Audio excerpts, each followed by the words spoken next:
185 عن ابی ہریرہ رضی اللہ عنہ قال كان النبي صلی اللہ علیہ وآلہ وسلم يعتکف فی کل رمضان 10 ایام.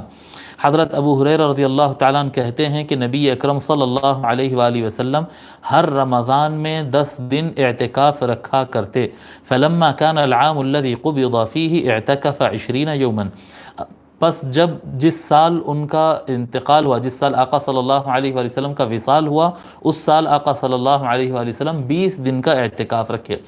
اس سال سے مراد پرٹیکولر ایئر کے اعتبار سے نہیں، یعنی وصال سے پہلے کا سال، کیونکہ حضور صلی اللہ علیہ وآلہ وسلم کا وصال ربیع الاول میں ہوا جو کہ 3rd منتھ ہے، اور رمضان غالباً 9th منتھ رہتا، 9واں مہینہ رمضان رہتا.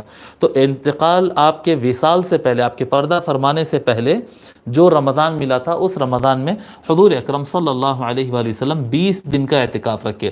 تو اس کا مطلب یہ ہے کہ آدمی 10 دن کا اعتکاف بھی سنت ہے اور 20 دن کا اعتکاف بھی سنت ہے، اور اس کے علاوہ بھی اور طریقوں سے بھی اعتکاف رہ سکتے ہیں، یعنی اور مدت کی کم زیادہ کے اعتبار سے بھی اعتکاف رکھ سکتے ہیں، وہ جائز ہے.